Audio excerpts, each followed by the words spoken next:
Hello, good morning. So, andito na naman tayo sa isang lugar kung saan wala ka. Para mamigay tayo at maghatid ng mga simpleng regalo lang. Pero alam kong mapapangiti natin yung mga bata. So, andito tayo ngayon sa Purok. Anong Purok ba to? Purok Pagkakaisa. So, may pagkakaisa sila, charot, no? Hindi kagaya sa yun, wala kang pagkakaisa sa akin. So, ayun, harap tayo ng school. So, dyan tayo mamimigay dyan sa court na yan para hindi magkasakitan yung mga bata. Kasi mamaya magdasukan ay magsiksikan, di ba? Masasaktan. So, ayoko namang masaktan sila katulad ng pananakit mo sa akin. O, di ba? Ganun kadali. Yan, may isang body tayong nag-prepare ng kahoy. So, ayan. Nakaluto na yung anak ko. Arroz caldo yan, buddy. Ayan. So, ngayon, dumating ako. Andyan na pala sila. So, ngayon, i-explain na natin sila na walang magsisiksikan. Siyempre, pakikinggan nila ako para walang masasaktan. Anak ko, nag-prepare. Ayan. O. So, ngayon, mag-start na tayong magpakain kasi bago tayo mamimigay ng tsinel at saka laruan, dapat busog sila. Kasi para hindi naman sila gutom, kawawa naman. So, pinapila natin sila. Ayan. Ganun lang naman yung ginagawa natin. Sarap sa pakiramdam na may mga bata tayong napapangiti sa simpleng bagay mo lang. Dili man ta dato pero di ba at least natabang ta sa mga bata o tanawan ninyo di ba lami kay paminawon lami kay tanlantawon nga makita nimo ang mga bata ingon ana kay Mother's Day man wala man nagregalo sa kwa so ako na lang gyud yung magregalo sa mga bata at least para sa nanay nila na napasaya din natin kasi yung anak nila di ba isa sa napili natin na bigyan o di ba makikita mo yung ngiti walang kapantayan. O, diba? So, salamat pala sa mga nag-assist sa atin, no? Dyan sa barangay na yan, sa Kagawad dyan. So, sobrang thank you ako kasi hindi kayo nawala, o. Tayo, busy tayo, eh. Kasi ako, hilig ko talaga bata, eh. Dami ko kasing anak, ayan. Kaya papatulin tayo sa bata, ganun. Charo. Diba? So, ayan, lalapitan na natin si Kagawad. Kasi yan yung Kagawad yung nakamaroon. So, pupuntahan natin siya para mag-thank you sa pagtanggap nila sa atin. Ganun lang kadali. So ayan, nag-uumpisa na ta magsugod na tagpanghatag. So gipalinya nato sila para hatagan sila arroz caldo. Syempre pagkaunsa nato daan, dili man pwedeng hatagan na nato diretso chinelas, magiluganin na sila unya. Tapos mga gutom sila. So syempre kalusugan ng mga bata ang kailangan natin. So nagluto dai tag arroz caldo no salamat isa nagluto no sa akong anak sa akong manugang. Ug sa friend nako dira nga nakasi sa to. So arroz caldo na siya with chicken. O di ba healthy food yan.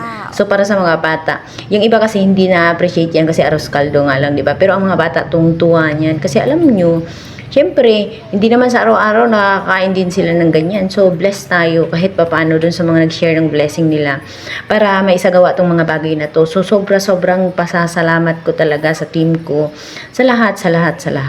Ganun lang kadali ang buhay. Kung mayroon kang blessing na natatanggap, i-share mo. Huwag mong ipagdamot kasi, di ba? Tingnan nyo naman yung mga itsura ng mga bata na ganyan na nabibigyan mo. Yung walang katumbas na halaga, yung ngiti nila, di ba? Yung tungtuwa sila, simpleng bagay. So yan, medyo marami sila eh. Sobra 50. Pero yung 50 yung inano ko, pero ang dumating is nasa 70. So ayan tayo, mabilisan. So nagtulungan kami para mas madali, di ba? So dalawang pila tayo dyan, mga madi. Para mas madali. Kasi ayan yung anak ko nag-a-assist, buntis pa yan ha. Pero love kasi nila yung ginagawa ko. Kaya mahal nila ako bilang nanay. So minamahal nila lahat-lahat ng bagay. O, di ba? Ganun lang kadali ang buhay. Kung may blessing ka, i-share mo kasi nga 'di ba? The more you give, the more you get. Oh, 'di ba? So ayan oh, tingnan niyo, ang daming bata, 'di ba? So nakakataba ng puso pag nakikita mong ganyan. Oh, nag-assist tayo sa ibang bata kasi yung maliliit na bata hindi naman pwedeng pabayaan na lang natin. So sa pagpila, inuuna ko talaga yung 2 to 4 years old kasi sila yung iyakin eh. Samantala yung iba kasi maano eh, 'di ba? So, nagpe-pray pala si Kagawad dyan para sa start ng pagkain. So, sobrang thank you talaga kasi andyan sila naka-assist sa atin, umalalay sa atin. So, nagpapasalamat talaga ako ng marami doon sa Kagawad na tumulong. So, ayan.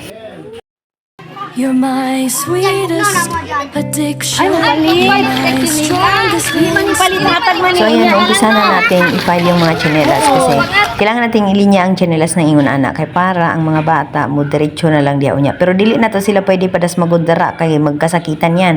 So pila-pila yan sila, tatlo yung dadalhin ko or depende sa pila nila kasi nasa 70 plus yung tsinelas natin. Yun lang yung kaya nating nalikom eh.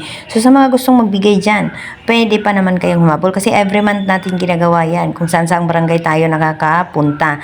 So sa mga gustong mag-share ng blessing yan, open ang all. Open tayo sa natatanggap ng mga bibigay niyong mga blessing dyan, yung i-share. Yung ulan, tas para sa mga bata. So, ayusin natin sila sa linya, di ba, para hindi magulo bago ako mag-explain sa kanila. So, Minaw ka! Wala'y mabilak ha! Kaya kung dili masakto atong tsinelas dito sa gagmay, naman tayo dulaan. Unsay gusto niyo tsinelas o dulaan?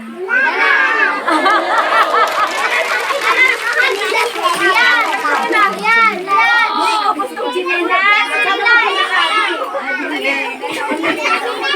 Ay, tsinelas na naman. Ay, dulaan. Dirak lang. Upo lang dyan. Tapos, ang budget mo sa tsinelas is 50. Ilan ka na 50? Yes, kaya ako lang So, ayan, nagpakilala ko sa kanila kung sino ako, kung taga saan ako, di ba? So, ganun lang kasimple ang buhay. I-explain mo sa kanila yung blessing na natanggap mo, na i-share mo sa kanila. So, di ba, nakikita mo ang ilahang ngisi sa ilahang mga panagway. Tanaw ko mga bata, di ba?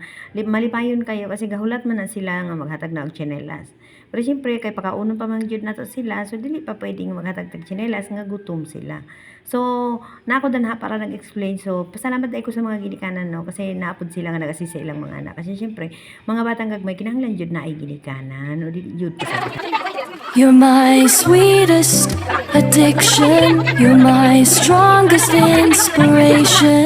So nag-ulan na jud siya, no. So makita ninyo na ang mga bata nagpandong na, so gipasilong sana ko sila kasi nga dili pwede nga ato silang hatagan diya sa tunga sa ulan. So hulato na to nga mag-undang ang ulan. So ako lang ang nagbagdi-bagdi diya, kay ako na lang gipangita ang mga bata nga 2 to 4 kay para ihapon ako sila ug ihatod na lang nako sa ilang tsinelas. So ganun lang kadali. Bahalag ako ang mabasa basta ang mga bata safety sila. So nung ni ulan man jud mo nang gipatapok ng mga bata nasa purok og dara og ginahatod na lang nako. So nagkasisa kong anak dara. Salamat po kay sa buntis na kong anak no, kay bisag ulan na nagtabang gyapon ng akong buntis na anak o naning kamot pud taon na siya, kay alam mo napit siya anak feel pud niya, di ba? Lubog siya sa pakiramdam, di ba, nga naman ko sa pamilya nga imo anak na hatagan. So ayan, bisag ulan ang taon akong ginainan mga bata nga dili sig dagan sa ulan kini sakit. So bisag ulan, no, magpadayon gyapon ta sa ato ang mga buluhaton. Ingon ana lang jud, di ba, lami sa pamilya nga nakita nimo na o tanaw di. Kasi sa kalisod sa pinagbuhi nato, dili dautan mo share ko sa blessing. Kasi pag ginagmay na ang blessing. So sa mga sobra-sobra ang inyong mga blessing din, pwede mo mag-share kay sa mga PM lang ko ninyo. Dali ra jud kay na kay tama ug diretso jud na makaabot na kung asa man na siya butang ng inyong mga taba. You're my sweetest addiction. You're my strongest inspiration. And I love